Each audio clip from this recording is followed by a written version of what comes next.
नमस्कार, आप देख रहे हैं एएनबी न्यूज और मैं हूं आपके साथ चंद्रशेखर त्रिशूल। उत्तर प्रदेश में विधानसभा चुनाव से पहले सियासी उठापटक और दल बदलने का दौर जारी है। ऐसे में यूपी की राजनीति में बाहुबलियों के दखल को नकारा नहीं जा सकता।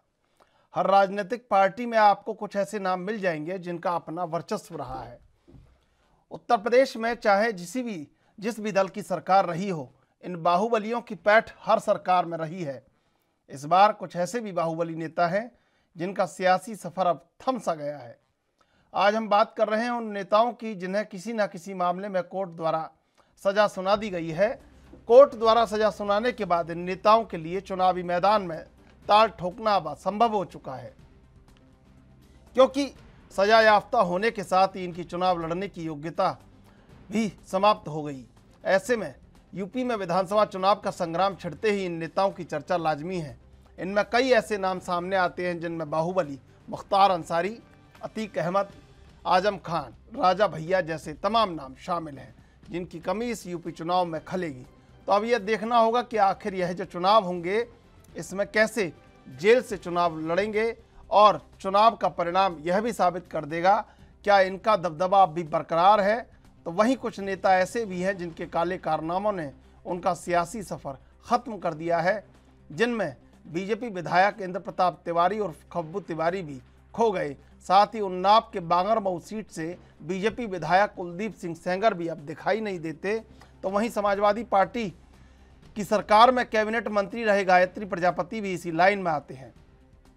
तो वहीं इस बार इन सभी की कमी चुनाव में खलने वाली है।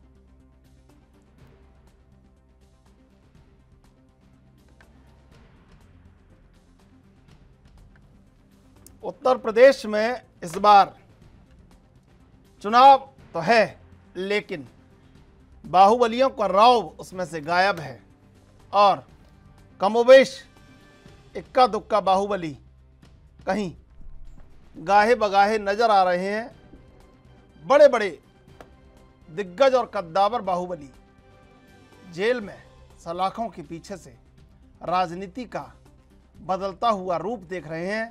उत्तर प्रदेश की राजनीति इस बार बदली हुई है, और इस बड़े बदलाव में कई ऐसे नाम हैं जो नहीं हैं, और उसके बाद जो बाहुबली हैं वो जेल में हैं।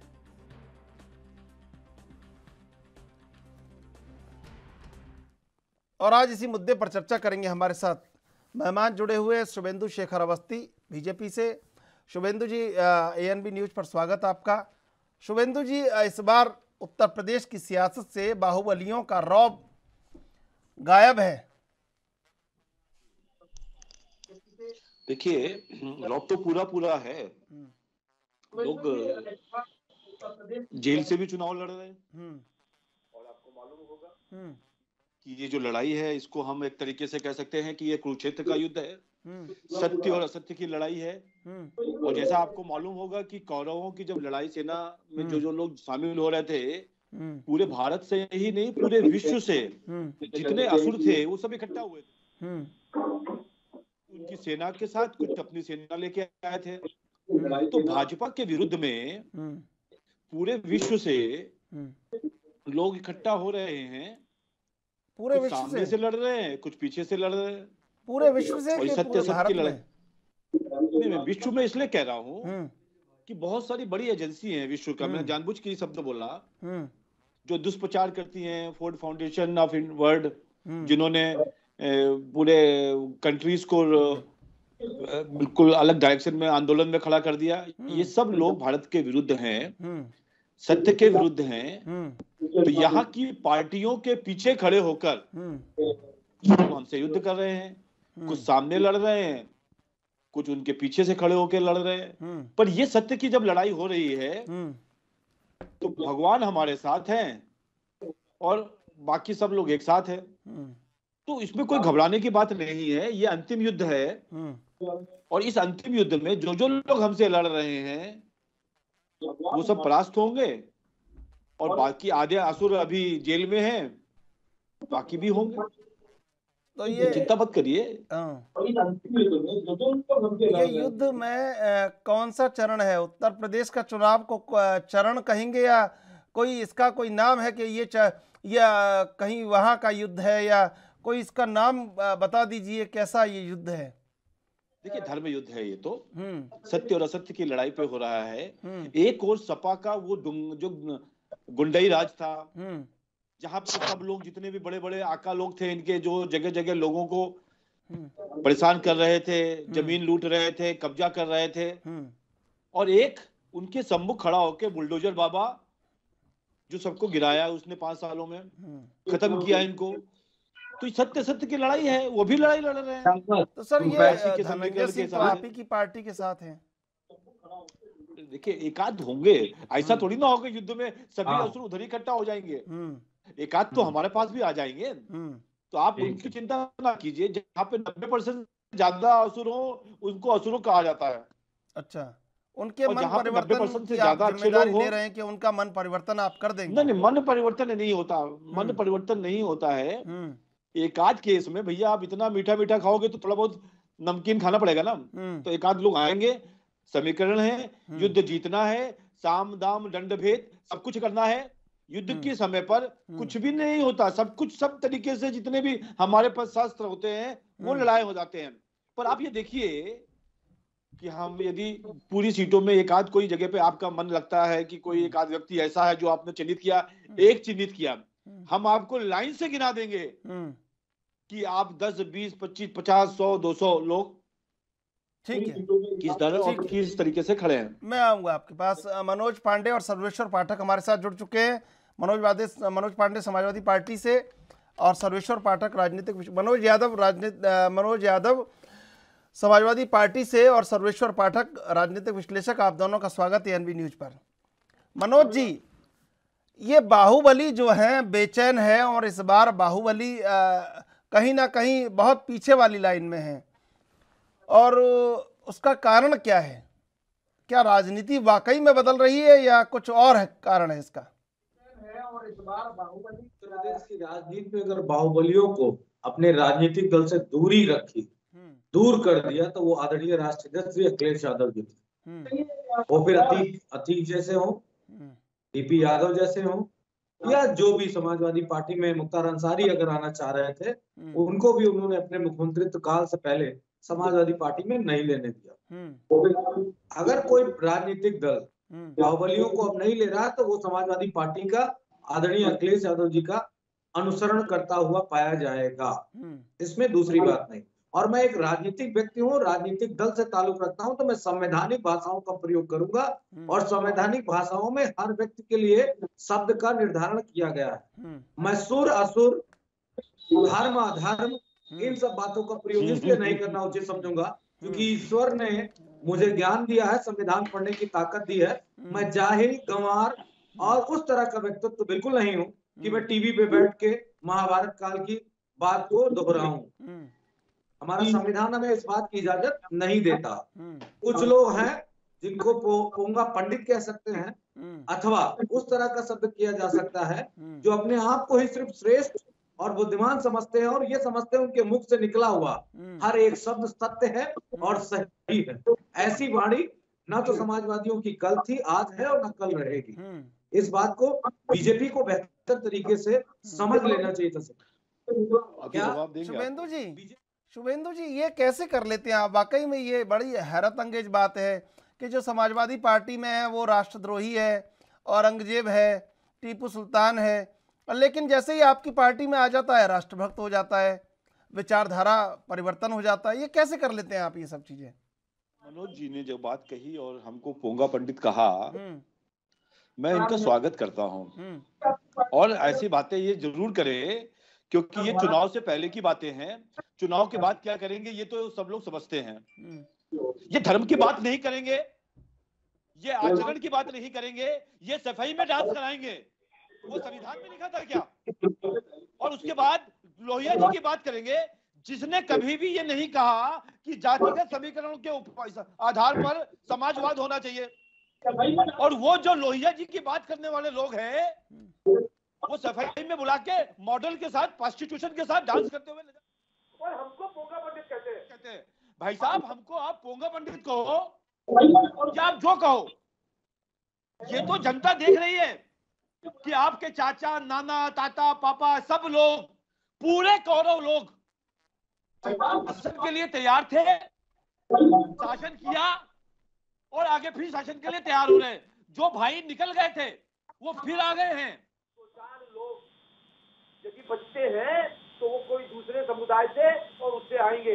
तो मनोज जी, ये समाज, ये जितना भी संविधान भी बनाया गया है भारत का, वो धर्म के आधार पर बनाया गया है। और धर्म कुछ और नहीं है, पूजा पाठ नहीं है जो आप पोंगा पंडित कह रहे हो। ये धर्म वो है जिसमें एक व्यक्ति को किस तरीके से जीना चाहिए वो बताया गया है। तो संविधान से ऊपर भी यदि कुछ है जीवन को जीने के लिए और कहने के लिए, वो धर्म है। शायद ये विषय आपको समझ में ही नहीं आएगा, आपको हमारे ऐसे लोग पोंगा पंडित ही नजर आएंगे। जी मनोज जी, मैं आ रहा हूँ आपके पास। सर्वेश्वर पाठक जी, ये जो उत्तर प्रदेश की राजनीति में बाहुबलियों का प्रभाव कम हुआ है, देखिए अब ये नहीं कहा जा सकता कि इसको बीजेपी ने ही कम किया है।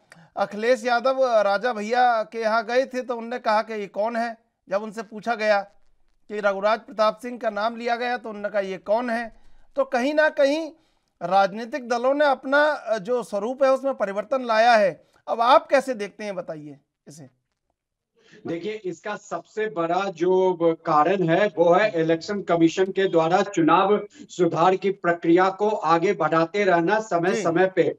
अभी हमने सबने देखा कि इलेक्शन कमीशन ने हर एक पॉलिटिकल पार्टी को यह निर्देश दिया कि आप जिस भी कैंडिडेट को टिकट दे रहे हैं, अगर वो उनका क्रिमिनल बैकग्राउंड है तो आप यह लिख के बताएं इलेक्शन कमीशन की वेबसाइट पे, अपने वेबसाइट पे, कि आखिर क्या मजबूरी है जो एक टेंटेड क्रिमिनल बैकग्राउंड वाले कैंडिडेट को आपने टिकट दिया है। तो हमने सबने देखा कि जब से टीएन शेषन जी चुनाव सुधार की प्रक्रिया शुरुआत किए तो समय दर समय चुनाव सुधार के लिए इलेक्शन कमीशन नया नया नियम और सख्त नियम लेके आ रही है। आपको हमको सबको पता है कि 2012 में यूपी के असेंबली में 189 टेंटेड एमएलए थे, जो कि 2017 में कम हो गई, 143 आए, जिसमें हर एक पार्टी का प्रभुत्व था। बीजेपी में भी टेंटेड एमएलए थे, तो समाजवादी पार्टी जो जानी ही जाती है ऐसे लोगों को टिकट देने के लिए, जिनका इतिहास रहा है, बीएसपी समाजवादी पार्टी, तो उसमें भी थे। समाजवादी पार्टी 47 सीट ही जीती थी, लेकिन 16-17 उसके टेंटेड एमपी थे, सॉरी एमएलए थे। बीएसपी में 5 थे, कांग्रेस भी असूती नहीं थी, 2-4 सीट जीती थी, 6-7 सीट, उसमें भी उनके 1-2 टेंटेड थे। तो यह सुनिश्चित करना हर एक पॉलिटिकल पार्टी का अब कर्तव्य हो गया है। और मैं तो कहूंगा कि बीजेपी सबसे बड़ी पार्टी है, उनको इस चीज में कोई मतलब ये नहीं करनी चाहिए, गुंजाइश पूरी होनी चाहिए कि ऐसे अगर क्रिमिनल रिकॉर्ड वाले व्यक्ति उनके पार्टी में अभी भी है तो या तो उनको आप बैठा दो या कहो कि उनकी जगह किसी और कैंडिडेट को लाओ जिनकी सभी छवि साफ सुथरी हो। और देखिए पॉलिटिकल में क्या होता है कि कुछ ईर्ष्या से, दोष से उन पे मुकदमे भी गढ़ दिए जाते हैं, लेकिन वैसे मुकदमों में और जिस पे क्रिमिनल केसेस हैं जैसे कि लूट, हत्या, दंगा फसाद, रेप, उसके बाद आपको मर्डर के आरोपी हैं, इनमें फर्क साफ दिखता है। ठीक है, तो ऐसे पॉलिटिकल पार्टी में लोगों को जगह ही नहीं देनी चाहिए और इसकी शुरुआत बीजेपी को कर देनी चाहिए इस चुनाव से। ठीक है, भले एसपी ने अपने जितने भी कैंडिडेट अभी डाले हैं, आप जान रहे हैं कि कैराना का मशहूर जो कि गैंगस्टर एक्ट में वांछित था, उसको टिकट दे दिया। जब कोई उनके पास उपाय नहीं रहा तो उसकी बहन इकरा हसन को टिकट दिया गया। तो एसपी जानी जाती है ऐसे लोगों को बिल्कुल समय समय पे सहयोग देने के लिए। सर्वेश्वर जी, मनोज जी, देखिए पहले तो जो जवाब आप देना चाह रहे हैं वो दीजिएगा, लेकिन एक बात सबसे बड़ी ये है कि बाहुबलियों को बाहुबली बनाने में सबसे बड़ा हाथ अगर किसी का रहा है तो सियासत का रहा है। देखिए निश्चित तौर पे आप इस बात को जो विश्लेषण कर रहे हैं उसमें दो राय, लेकिन इस बात का भी तो चर्चा होनी चाहिए, इस पे भी बात होनी चाहिए कि कौन से राजनीतिक दल के किस लीडर ने बाहुबलियों को अपनी पार्टी में आने से रोका और लगातार उस पे काम करता रहा। इस पे चर्चा कौन करे? और अगर मुकदमे ही किसी को बाहुबली बनाते हैं या अपराधी बनाते हैं तो उत्तर प्रदेश के मुख्यमंत्री पे 2 दर्जन से ज्यादा मुकदमे हैं, उप मुख्यमंत्री पे 54 से ज्यादा मुकदमे हैं। आप बताओ, इन पे गैंगस्टर लगना चाहिए, इन पे बड़ा माफिया का टैग लगना चाहिए और इनको चुनाव लड़ने की अनुमति नहीं मिलनी चाहिए। लेकिन वो तो पाक साहब पवित्र गंगा नदी हो गए, अपने मुकदमे खुद वापस ले लिए। चलो 2 होते तो कोई बात नहीं। अभी आईडीआर की रिपोर्ट आई है, उसमें क्या आपने देखा कि 45 ऐसे विधायक हैं जिन पे संगीन मुकदमे हैं, वो भी भाजपा के हैं उसमें सबसे ज्यादा। और दूसरी बात, संगीत सोम कौन है, उनपे कौन कौन से मुकदमे नहीं है? सुरेश राणा कौन है, उनपे कौन कौन मुकदमे नहीं है? किस बात के मुकदमे नहीं है? ऐसी पार्टियों को, ऐसे राजनीतिक दल को शर्म आनी चाहिए कि टीवी चैनल पे बैठ के आप दूसरी पार्टी को कहो। मैं तो ये कहता हूं ना, आप चलो सरकार में हो, डबल इंजन की सरकार है, लेके आओ ना, कोई नियम कानून बनाओ ना, कोई ऐसा कि कोई नहीं लड़ सकता है मुकदमा इस तरह का चुनाव जिसमें आपराधिक छवि के मुकदमे हैं। राजनीतिक मुकदमा तो मेरे ऊपर।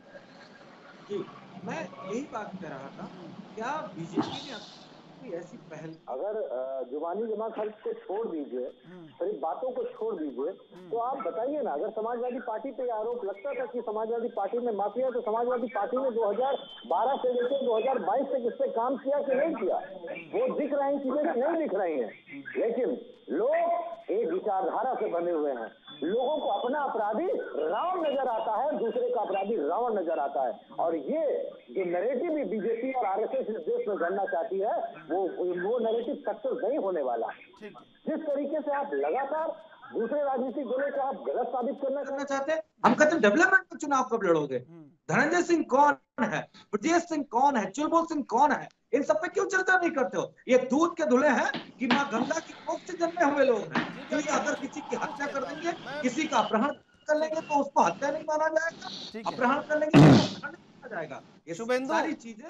शुभेंदु जी, देखिए बहुत सारे नाम गिना दिए हैं, तो थोड़ा सा स्पष्टीकरण आपकी तरफ से भी आ जाना चाहिए। अब फाइनली ये आ ही गए राम और रावण के ऊपर, क्योंकि धर्म को तो सबको ही अपनाना पड़ेगा, आज नहीं तो कल। अभी जब इन्होंने कहा कि धर्म की बात क्यों कर रहे हो, आप खुद ही राम पे आए हैं, तो भगवान इनको अच्छी बुद्धि दे रहा है और आगे देता रहे।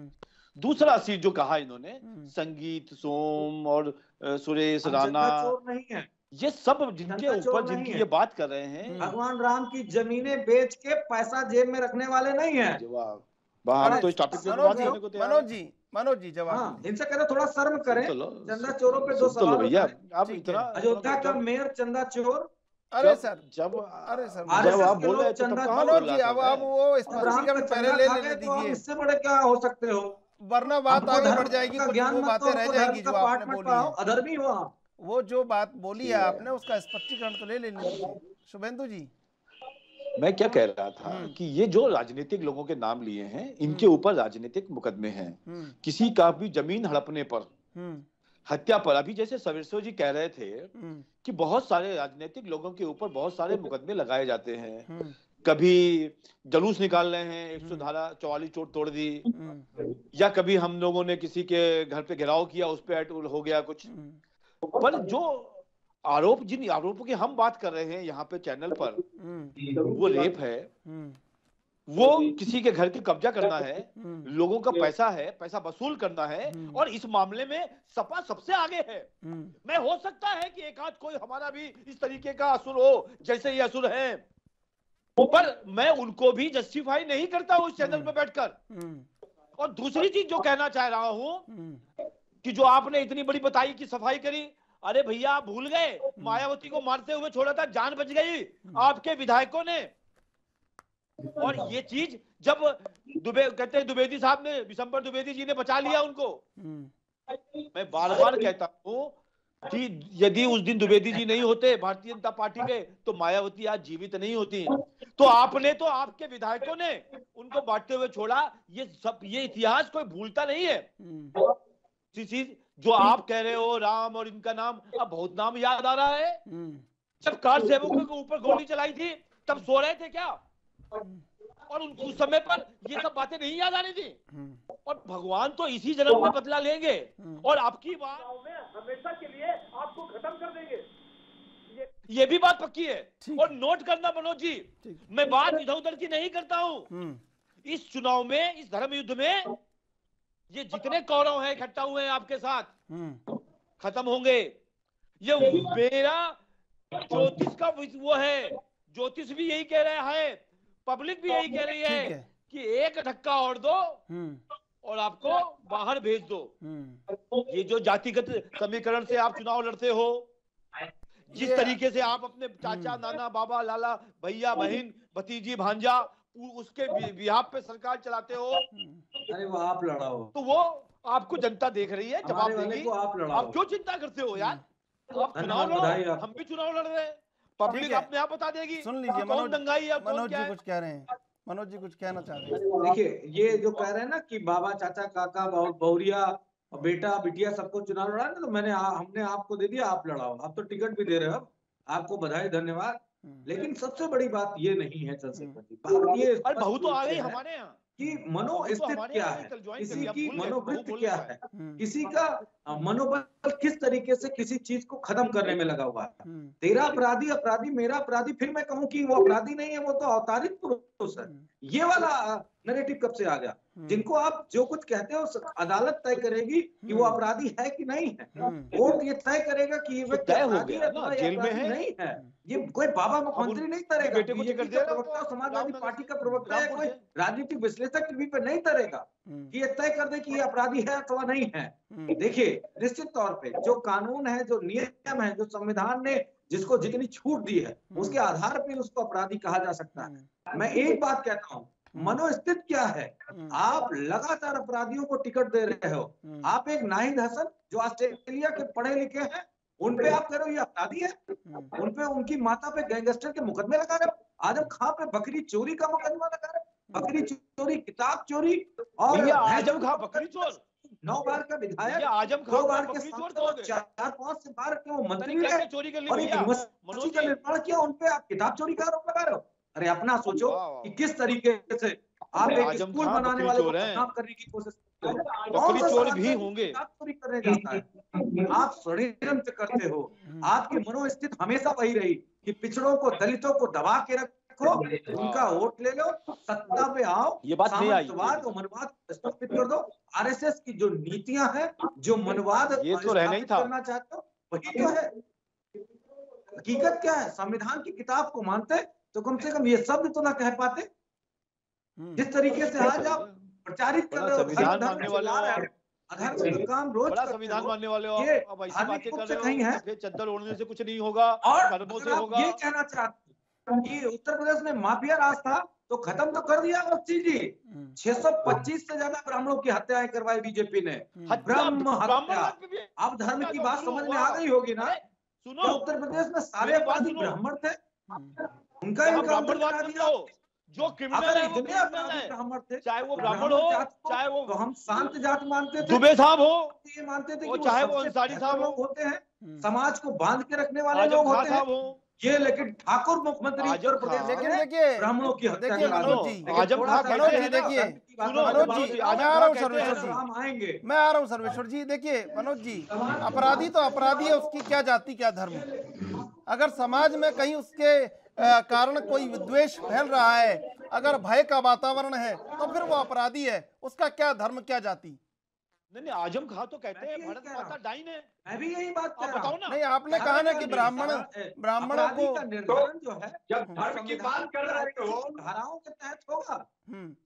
ठीक है, किसी के कहने से नहीं होगा। ठीक है, मैं चंद्रशेखर को कह दूं कि ये बलात्कार के दोषी हैं, ये डकैती के दोषी हैं, तो मेरे कहने से नहीं। आजम खां साहब ने वो आईपीसी की धारा में मुकदमा दर्ज होगा, भारत माता को डाइन कहा। उनके खिलाफ अगर कोई मुकदमा चल रहा होगा तब होंगे वो। कौन सा मुकदमा चलाए इसको? ये विचार, ये जो बीजेपी नैरेटिव बनाने की कोशिश करती है कि हम सब पवित्र हैं, हमने अवतार लिया है, बाकी सारे अपराधी हैं, असुर हैं, तो गाली मत दो पिछड़े दलितों को, अवस्थी गाली मत दो, पिछड़े दलित हैं, असुर नहीं है।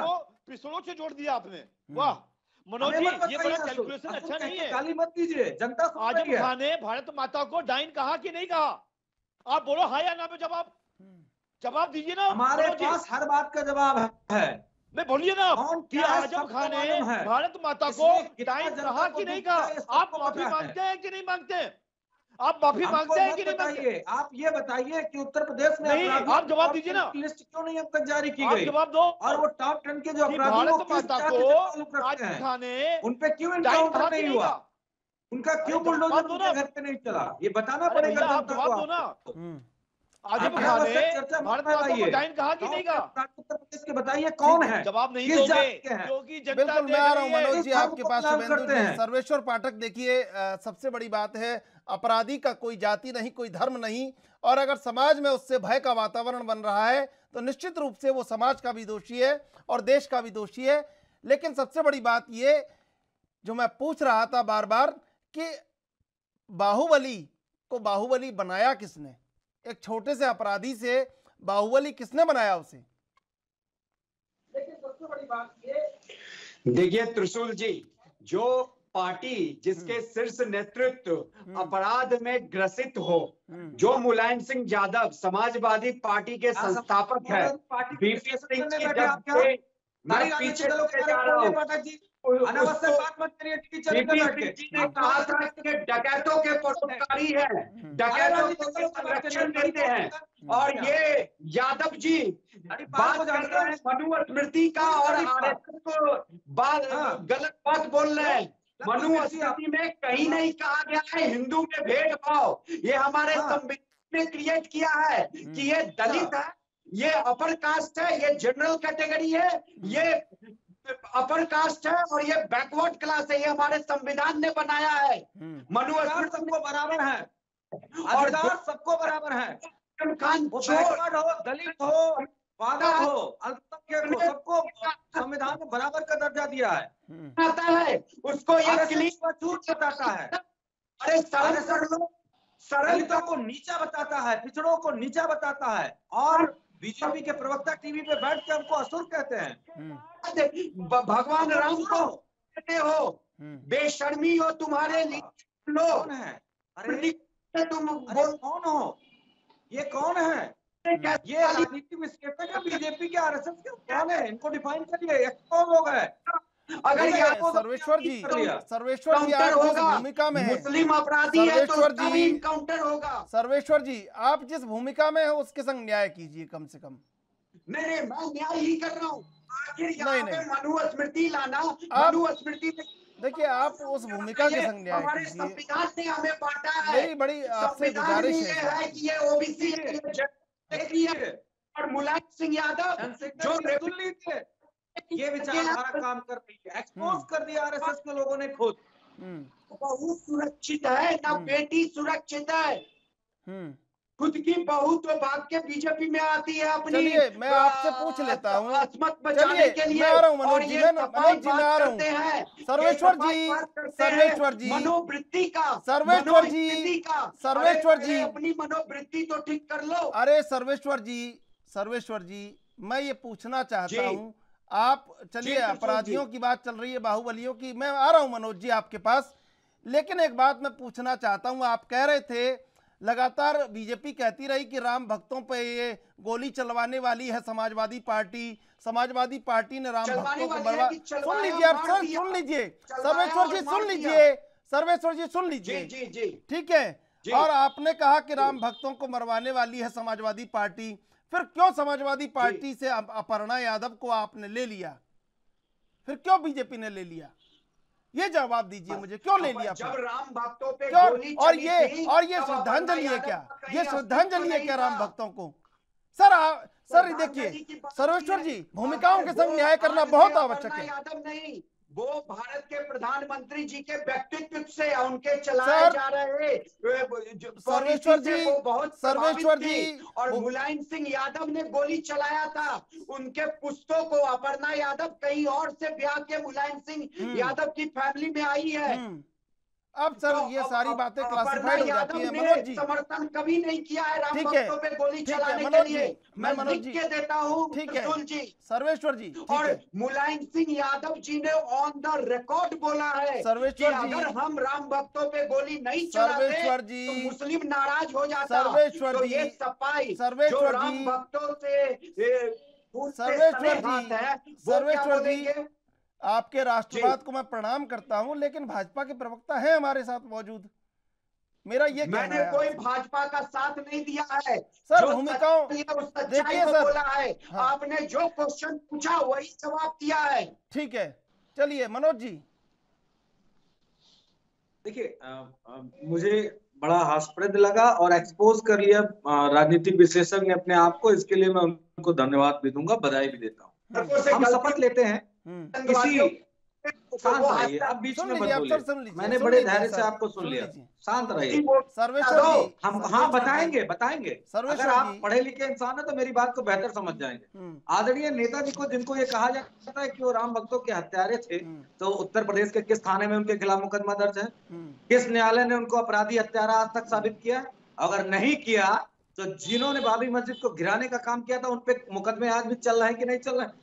कुछ तो स्वर्गवासी हो गए और जो बचे उन पे भी मुकदमे अभी भी चल रहे हैं। सीबीआई कोर्ट से लेके सारे कोर्टों तक उन पे मुकदमे चल रहे हैं। तो ये बात जो आप आज टीवी चैनल पे कह रहे हो, आपके बच्चों को कानून की किताब में यही पढ़ाओगे कि जिसपे कोई मुकदमा नहीं होगा, जिसपे किसी तरीके का कोई आपराधिक रिकॉर्ड नहीं होगा, कानून की किताब में से लेके आईपीसी की धारा तक, उस आदमी को आप अपराधी कहोगे?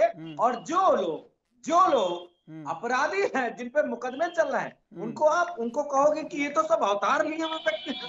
इस तरह की चीजें बोल के पाठक जी अपने बच्चों को अनपढ़ जाहिल गंवार मत बनाइए, नैरेटिव मत सेट करिए। जो सत्य है सत्य को कहना जानिए, जो झूठ है उसका जो गलती होती है। मैं आ रहा हूँ, ठीक है, मत बताइए। बिल्कुल, मैंने जवाब ले लिया। मेरी पार्टी में नहीं, चिन्मयानंद हमारी पार्टी में नहीं।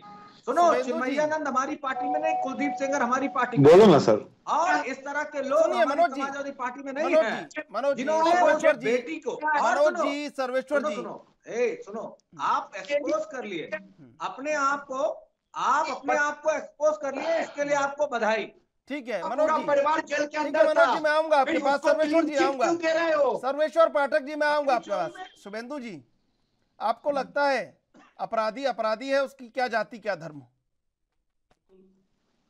चाहे वो दुबे साहब हो, चाहे आजम खान साहब हो, एक ब्राह्मण है और एक मुसलमान है, न धर्म है न जाति है।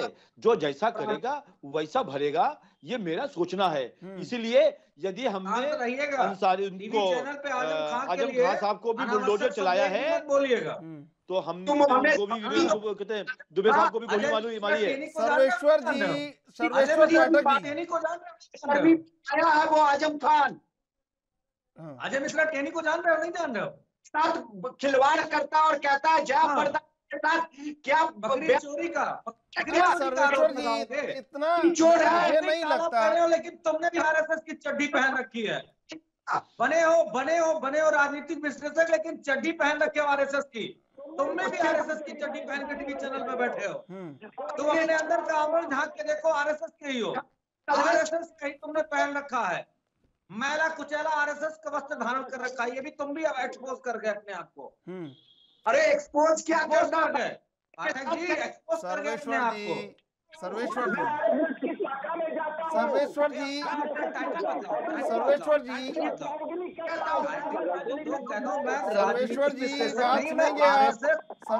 आप मनोज जी सुनिए। सर्वेश्वर जी उंगली पीछे करो, उंगली नहीं। सर्वेश्वर जी ऐसे उंगली नहीं दिखाते हैं, ये पत्रकारिता और राजनीति। सर्वेश्वर जी सुन लीजिए, ऐसे गुंडा करता है। सर्वेश्वर जी सुन लीजिए, ऐसे गुंडा करता है, गुंडा आरएसएस का गुंडा ऐसे करता है। सुन लीजिए, गुंडे की बात नहीं सुनेंगे तो कैसे मेरे भाई? अरे बात तो सुन लीजिए महाराज।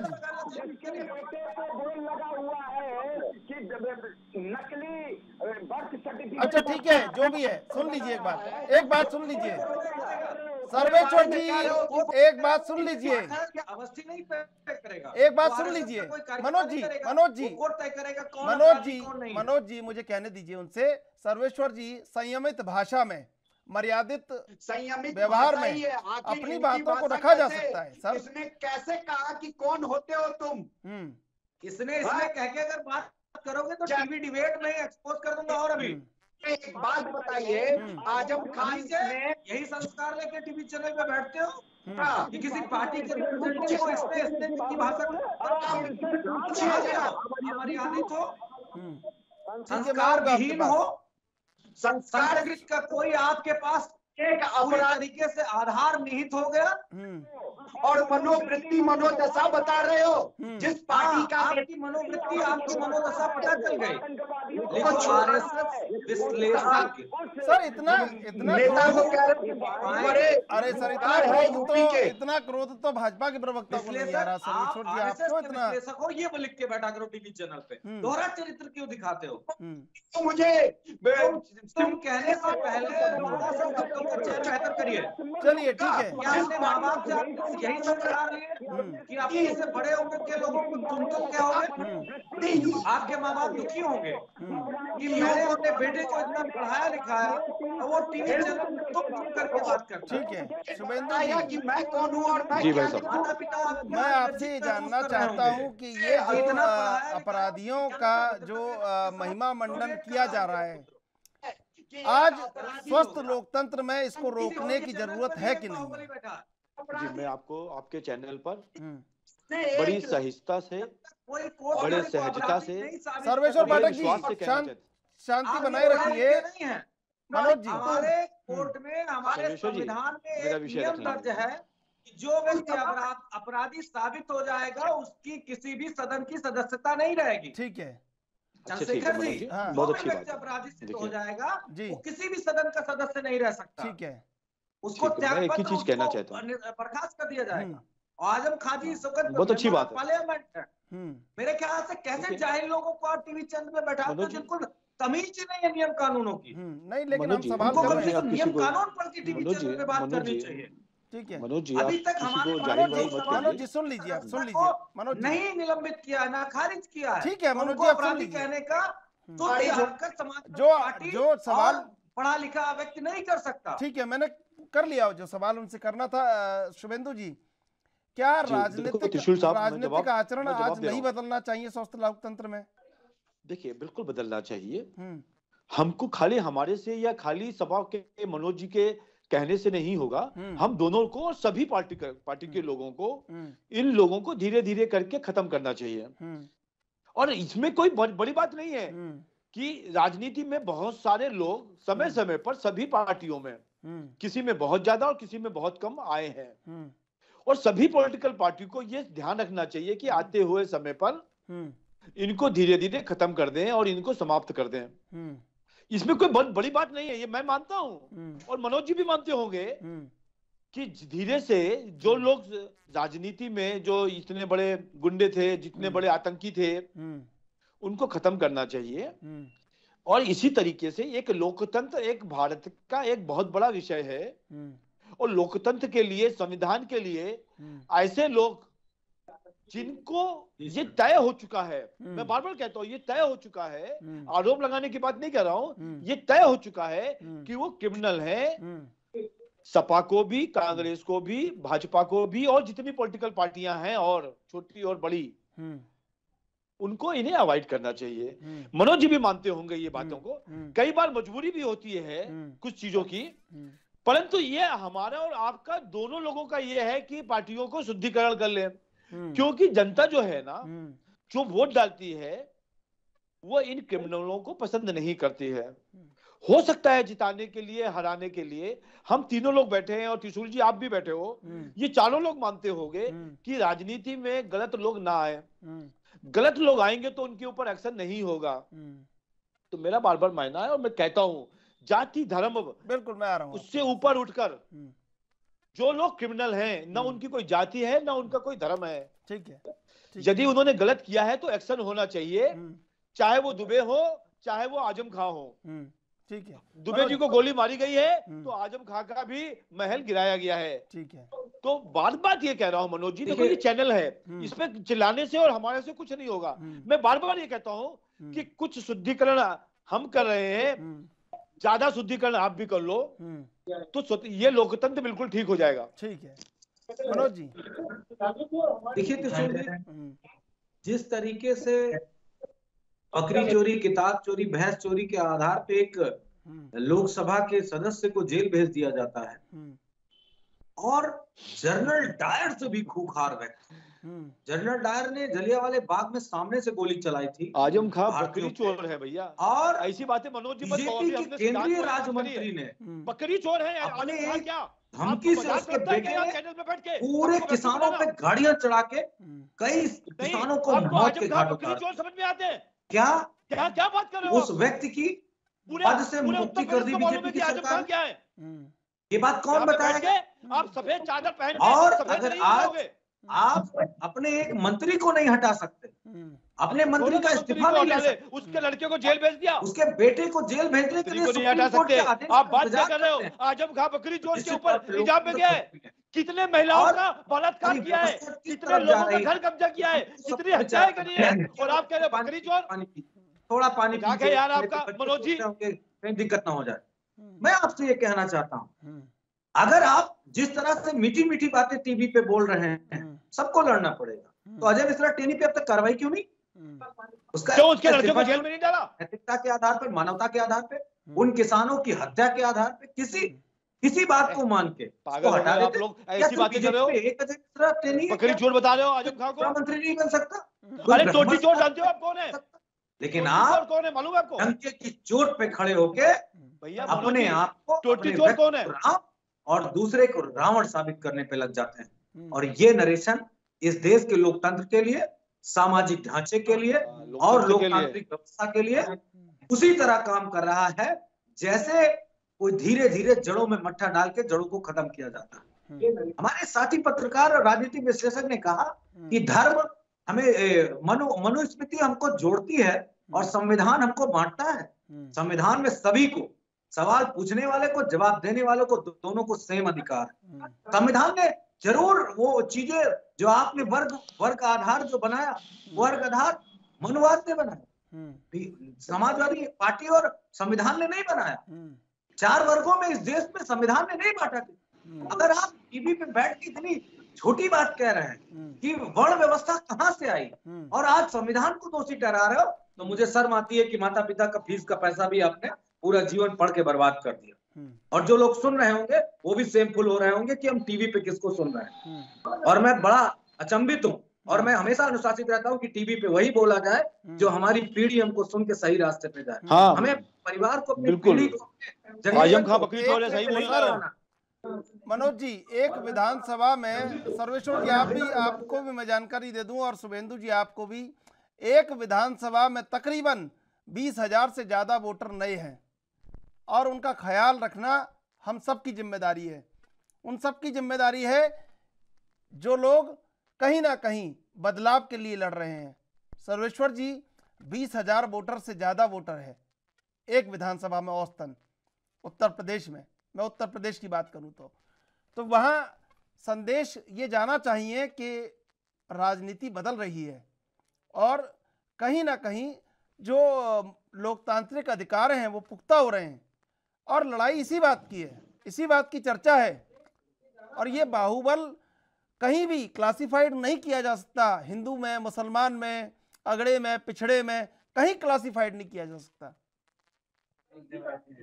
त्रिशूल जी, आपका कहना सही है कि चाहे वो बाहुबली किसी पार्टी से हो। मैंने सबसे पहले आपको डेटा दिया था कि 2012 में यूपी के विधानसभा में कितने थे, वो थोड़ा कम होके 2017 में आया। और मेरा यह मानना है कि बीजेपी जैसी सरीकी इतनी बड़ी पार्टी को सबसे पहले पहल ले लेना चाहिए। और इस विधानसभा में पॉलिटिकल केसेस जिसपे हैं आप उसको अलग कर सकते हैं क्योंकि वो पॉलिटिकल केस किए गया, लेकिन जिसपे हत्या का, लूट का, धोखाधड़ी का, रेप का, ऐसे जो गैंगस्टर है जिसको बाहुबली माना जाता था, उसको आप लात मार के निकाल दो, फिर भी जनता बीजेपी को ही वोट देगी। अगर एसपी भी ऐसे लोगों को टिकट नहीं देगा तो उसकी भी छवि जनता में अच्छी बनेगी और ये पहल करने पे होगा। मैं बार बार इसीलिए कह रहा हूं, हमारे यादव जी मुझे नैतिकता का पाठ पढ़ाते हैं और मैं वही बार बार कह रहा हूं कि आप अपने नेताजी के बयानों पे सुनो ना। जिस आजम खान को ये कह रहे हैं कि वो दागदार है, उसके चरित्र पे दाग नहीं है, वो बंदा किसी महिला जो पहले सदस्य थी। अभी ये क्या बोल रहे हैं कि वो एमपी है, माननीय एमपी है, सांसद है, वो भी महिला माननीय एमपी थी, और उसकी लिए कितना शर्मनाक बयान बोला और उसको ये डिफेंड कर रहे हैं। तो इनकी मनोवृत्ति, इनकी मनोदशा, जो इन्होंने बोला ना कि टीवी पे बैठ के अच्छे वचन बोलने चाहिए, इनके बच्चे, अगर इनकी बेटियां होंगी, इनके घर में लड़कियां होंगी, तो वो भी समझेंगी कि मेरा बाप, भाई, दादा, जो भी हो, जो भी रिश्तेदार, वो एक महिला को जिसने इतना शर्मनाक बयान दिया उसका डिफेंड कर रहे हैं, उसकी मनोवृत्ति पे क्या असर पड़ेगा। तो चाहे कोई भी पार्टी हो चुनाव में, और बीजेपी को ही आगे आगे पहल करना चाहिए कि गैंगस्टर को एकदम मुक्त कर दे बीजेपी से, उसको टिकट ही ना दे। ठीक है, बिल्कुल। मनोज जी। जी देखिए, मैं इस तरह के किसी बयान को खंडित करता हूं, और उसके लिए भी संवैधानिक भाषा, उस भाषा का प्रयोग करना चाहिए। लेकिन जिस पार्टी को वो संरक्षित करने की कोशिश कर रहे हैं, उस पार्टी के उत्तर प्रदेश के मौजूदा मुख्यमंत्री योगी आदित्यनाथ का बयान सुनेंगे तो जमीन खिसक जाएगी, जब वो कहते हैं कि ये धर्म की लड़कियों को कब्र से निकाल के उनका रेप किया जाएगा। ये बात क्या आपको नहीं सुनी थी क्या? उस बयान का खंडन करने की हिम्मत आप में नहीं है क्या? मतलब एक धर्म विशेष की बालिकाओं को, औरतों को कब्र से निकाल के उनका रेप किया जाएगा। भाई, उनके एक रेप, हिंदू लड़की का रेप का बदला हम इस तरीके से लेंगे। किसने कहा ये? आदित्यनाथ का नहीं है? कौन है भारतीय जनता पार्टी का ऐसा आदमी? में नहीं है क्या? यूट्यूब अरे आपने अपने आप क्या बना लिया? किसका बयान है ये? आप करिए ना विरोध इस बात का। योगी आदित्यनाथ को एज ए सांसद, एज ए मुख्यमंत्री इस तरह की भाषा का प्रयोग नहीं करना चाहिए। मैंने इन सारे ऐसे लगा रहे हैं, हर उस ये झूठ बोल रहे हैं अमर्यादित भाषा का कभी भी इस तरीके की बात नहीं कही गई है। वो योगी कैसे कर सकता है? आप राजनीतिक विश्लेषक टीवी चैनल पे बैठे हैं, लेकिन आप आरएसएस का एजेंडा लागू कर रहे हैं। राजनीतिक विश्लेषक का मतलब होता है हर ऐसा कभी है, समाजवादी पार्टी हो, बीजेपी हो, कांग्रेस हो, सपा, सबके बारे में आपको विश्लेषण करना पड़ेगा। मुसलमानों के वोट मांगने के लिए किस हद तक अच्छा कर रही है, सबका साथ, सबका विकास की बात करते हैं। सारी पार्टियों के बारे में आपको बोलना पड़ेगा। राजनीतिक विश्लेषक का ये मतलब नहीं होता है कि आरएसएस का महिमा मंडप करने बैठी है। मनुस्मृति जिसपे लिखा गया है हो गई है डेवलप करने के लिए, आवाज भी सुने तो उसके कान में पिघलता हुआ शीशा डाल देना चाहिए। क्या इस लाइन को आप आज जस्टिफाई मानेंगे क्या? बिल्कुल जी, बिल्कुल। ऐसे मनुष्य बैठा लेते हो जो भगवान वो सबरी को पढ़ना है, उसके बाद ऐसी बातें बोल रहा है। आप मुझे बताओ, अच्छी बात की है, बताओ कि नहीं, एक मिनट सर्वेश्वर जी, सर्वेश्वर जी रुकिए, सर्वेश्वर जी रुकिए, सर्वेश्वर जी रुकिए, करेंगे तो सर्वेश्वर जी रुकिए, चल सकता है। सर्वेश्वर जी, अच्छा सर्वेश्वर जी, ये मैं बयान एक बार जानना चाहता हूँ। शुभेंदु शेखर अवस्थी, ये बयान किसका है जो आरोप लगाया है? मनोज, झूठ बोल रहे हैं यार, हमारे पास, हमको कोई जानकारी नहीं है। मैं इतने समय से पॉलिटिक्स में हूँ, इनका बनाया हुआ है, और जिसके लिए कह रहे हैं झूठ बोल रहे हैं। और यदि यही है, अगर मेरा बनाया है तो मैं चाहूंगा कि ये शुभेंदु जी और ये अवस्थी जी मुझ पर मुकदमा दर्ज करा दे। मैं पुलिस को साक्ष्य के साथ उसको प्रस्तुत करूं। आपके ऊपर मुकदमा होना चाहिए, मुकदमा दर्ज कराइए अगर मैं गलत बोल रहा हूँ तो। आपके ऊपर मुकदमा होना चाहिए कि नहीं होना चाहिए? मेरा बयान गलत है और ये योगी आदित्यनाथ का बयान नहीं है, कहाँ की फाइल है? धर्म आप कॉपी दिखाओ, बेटियों, महिलाओं को रेप किया जाएगा, तो ये निश्चित तौर पे मैं कहता हूँ मुझ पे एफआईआर कराइए। आप कराइए एफआईआर, मैं सुनूंगा थाने में। पर ये झूठ बोल रहे हैं एक तरीके से। आपको इस तरह की बातें कहते हैं, आज तक हमने नहीं सुना। अच्छा लगता है? आपने सुना है क्या किसी के बारे में? बाहुबलियों की लड़ाई की बात है, राजनीतिक मुकदमे अलग होते हैं। सुना था, लेकिन मुझे नहीं पता कि ये किसका बयान है। ये पुष्टि मैं नहीं कर सकता। आदित्यनाथ का बयान है, ये बयान सुना था, लेकिन पुष्टि नहीं कर सकते कि किसका बयान है। मैं कह रहा हूँ बीजेपी मुझ पे एफआईआर करा देगा अगर योगी आदित्यनाथ का बयान नहीं है तो। मैं तो खुला चैलेंज कर रहा हूँ। शुभेंदु जी, और एक मुकदमा नहीं, हर थाने में, हर जिले में मुकदमा मुझ पे करा है। अगर मैं मुख्यमंत्री की छवि को धूमिल कर रहा हूँ, आपको टिकट मिला नहीं करेंगे हम। शुभेंदु बयान है किसका? बिल्कुल मनोज जी, शुभेंदु जी देखिए, ये स्पष्ट आरोप इन्होंने लगाया है। देखिए, मैं आपको बड़ी सजगता से कहता हूँ कि इनके राज को सपना आया होगा और इन्होंने ये बात कही। एक व्यक्ति जिसने अपना खुद का पिंडदान करके समाज सेवा के लिए, एक व्यक्ति जो इतने समय से काम कर रहा है, उसके लिए ऐसी बात बोलना इनके लिए बड़ा घृणित है, और इससे घृणित बात कुछ हो नहीं सकती है। जो व्यक्ति अपने जीवन में कुछ और नहीं चाहता, खाली समाज के लिए खड़ा है, देश के लिए खड़ा है, राज्य के लिए खड़ा है, उसके लिए ऐसी बातें कर रहे हो आप। और आपको मालूम नहीं है कितने लोग उनके गोरखपुर वाले मठ के अंदर, कितने मुस्लिम समाज के लोग वहां आते हैं, भोजन करते हैं और व्यवहार करते हैं। तो ये आप भी और आपकी बातों को जनता देख रही है मनोज जी, और इस आपको शर्म आनी चाहिए इस तरीके के चैनल पर, इतने बड़े चैनल पर आकर इतनी छोटी बात करने के लिए। आज तक तो ये बात कभी ये आपके नेताजी ने नहीं कही, आपके अखिलेश यादव ने क्यों नहीं कही? आज आप जो चैनल पे कह रहे हैं, इतनी छोटी मानसिकता आपकी हो सकती है, तो मैं आपसे छोटा आदमी कोई नहीं समझ सकता हूँ। आप प्रूफ करो अभी यहीं पर, नहीं तो आप चैनल के बाहर मत जाना यदि आप प्रूफ ना कर सको। और ये बहुत बड़ी बात कर रहा हूँ, जनता आपको माफ नहीं करेगी किसी योगी को ऐसा कहने के लिए। अरे जनता मुझे माफ करे ना करे, आप लेकिन जरूर माफ करना। आपको तो कोई माफी दे ही नहीं सकता। कराओ मुकदमा दर्ज, मजाक करो यार चैनल पे बैठ के। उत्तेजित मत होइए, कब्र से निकाल के उत्तेजना से कुछ नहीं होने वाला। ऐसी बातें करेगा। मैं जो आरोप लगा रहा हूँ योगी आदित्यनाथ के उन घृणित बयानों पे और उस तरह की नफरत वाली राजनीति पे, उस पे आप कराइए मुकदमे। कुछ भी ढूंढते हो लेकिन आपको मुझे देखिए समय कम है, मैं आपसे जवाब लेना चाहता हूँ। पुलिस मुख्यालय तक सर्वेश्वर जी, जहाँ मुकदमा दर्ज कराओ। सर्वेश्वर जी, ये जवाब मैं तीनों से लेना चाहता हूँ। क्या आज जो बाहुबल दिख रहा है वो तो कम हुआ है, लेकिन जो मनों में बाहुबल बैठा हुआ है वो भी कहीं ना कहीं राजनीति से कम होना चाहिए? आपका कहना सही है त्रिशूल जी कि देखिए राजनीति में भाषा मर्यादा का अपना एक वर्चस्व होता है, और बड़े राजनेता जिस तरीके के बयान देंगे जनता में उसी का असर पड़ता है। चाहे समाजवादी पार्टी के संरक्षक मुलायम सिंह जी ने बोला लड़कों से गलती हो जाती है, तो ये असर किस पे गया होगा? सारे रेपिस्टों पे गया होगा कि ये तो हमें सेव कर रहे हैं। जब आतंकवादियों को कहते हैं कि जब हमारी सरकार आएगी हम सारे इनको छुड़वा देंगे। अभी भी अखिलेश यादव का बयान है कि बुलडोजर जहां पे चला है वहीं पे घर बना के देंगे। बुलडोजर किसके घर पे चला है? गैंगस्टर पे चला है, जो आतंकवादी अपराधी है उस पे चला है। आप चिन्मयानंद का जो वीडियो वायरल हुआ था, घर बना के तेल का इस्तेमाल कर रहे थे मसाज में, बताइए ना थोड़ा सा। चिन्मयानंद कौन से तेल का इस्तेमाल कर रहे हैं? बैठ के अपने घर की मां बहन देख रही होगी, वो बहन ही थी, वो बहन रही है, उससे मसाज करा रहे थे जबरदस्ती। माननीय सांसद के खिलाफ कि उनकी चट्टी का कलर कर लो। कौन था?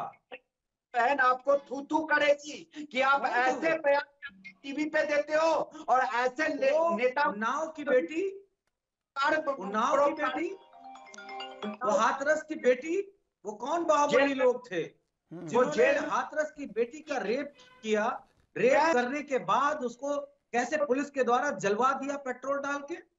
मेरा किस चीज का सूचक है? सामंतवाद का प्रतीक है अथवा नहीं है?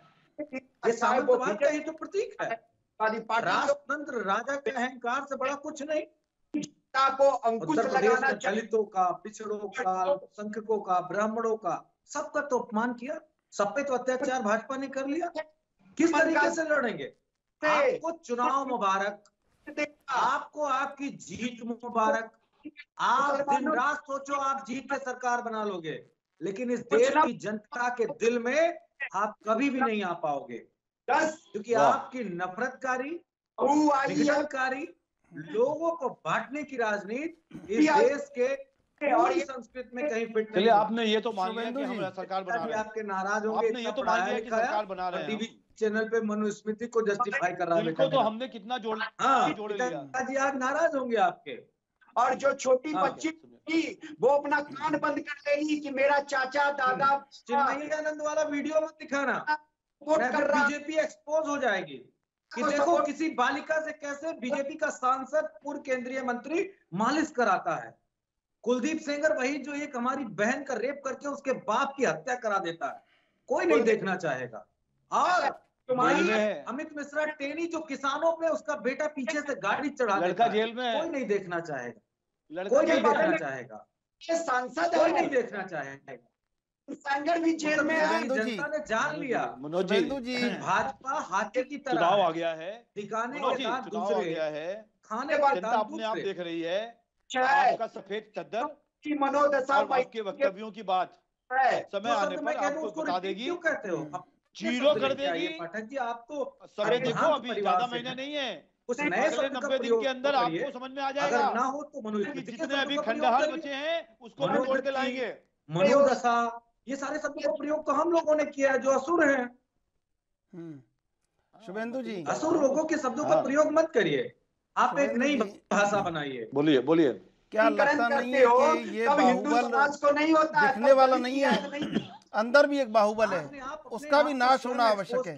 बिल्कुल होना चाहिए, बिल्कुल होना चाहिए। मैं आपकी बातों को एग्री कर रहा हूँ, क्योंकि ये बहुत गलत तरीके से गलत विषयों को बोल रहे हैं, जिनके पास कोई अथेंटिकेटेड नहीं चीजें हैं। कभी बार मनोज जी, आपने स्वयं अपने आप है, मैं इनको चिल्लाना शुरू कर दिया कि मैं मनुवाद का समर्थक हूँ, मैं आरएसएस वाला, मैं संविधान का विरोधी हूँ। संविधान हमें बांटता है और मनुवाद हमें जोड़ता है। धन्य है ऐसे आपके दर्शन हुए, मेरा ये जीवन तर गया।